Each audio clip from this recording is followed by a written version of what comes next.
आप सभी का स्वागत है चंद्रशेखर मैथ्स क्लासेस में। आइए इस प्रश्न को हल करते हैं। 75 सेंटीमीटर लंबे एक रेखाखंड को 3:5:7 के अनुपात में 3 भाग करने पर प्रत्येक भाग की लंबाई कितनी होगी। इसके लिए हम मानते हैं, माना रेखाखंड के एक भाग की लंबाई, रेखाखंड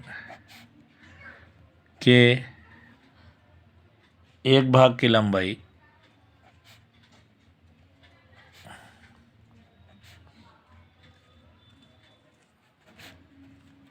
3:5:7 के मान लेंगे।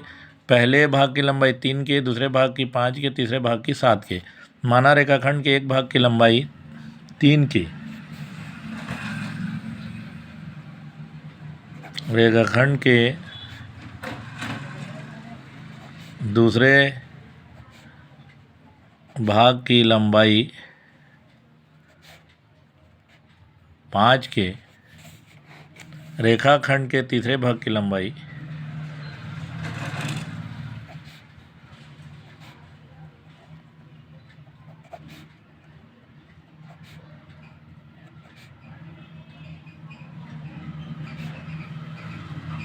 7 थी।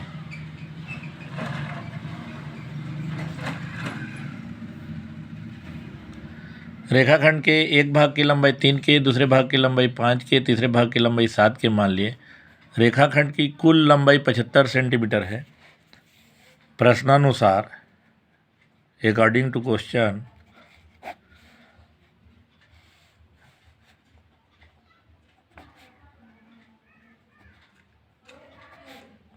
एक भाग की लंबाई धन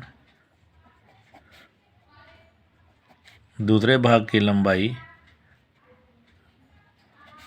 धन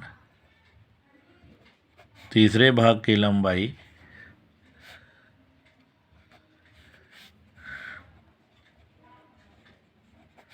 बराबर 75 सेंटीमीटर।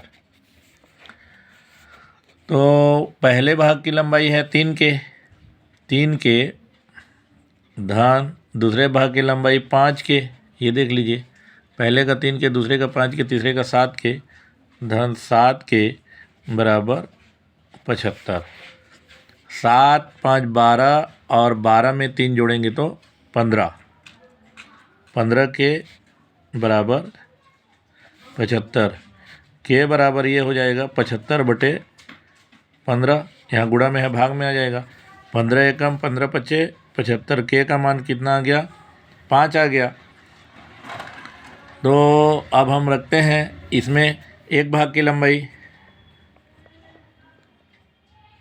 रेखाखंड के एक भाग की लंबाई 3 के का मान 5 है। 3 × 5 सेंटीमीटर, ये आ जाएगा 15 सेंटीमीटर। ये जो 5 आया है ये सेंटीमीटर में है। फिर उसके बाद रेखाखंड के दूसरे भाग की लंबाई,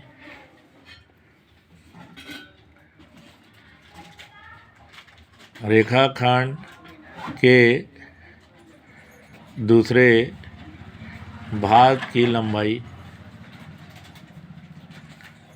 5 के, यानी 5 × कितना आया है? 5, यानी आ गया हमारा 25 सेंटीमीटर।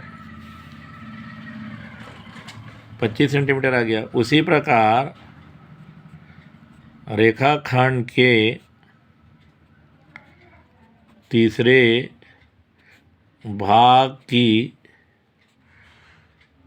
लंबाई, रेखाखंड के तीसरे भाग की लंबाई कितना है? वो 7 के है। तो 7 × 5, तो ये आ गया 35 सेंटीमीटर। हमारा उत्तर क्या आ गया? रेखाखंड के पहले भाग की लंबाई 15 सेंटीमीटर, दूसरे भाग की लंबाई 25 सेंटीमीटर और तीसरे भाग की लंबाई 35 सेंटीमीटर। यही हमारा अभीष्ट उत्तर है।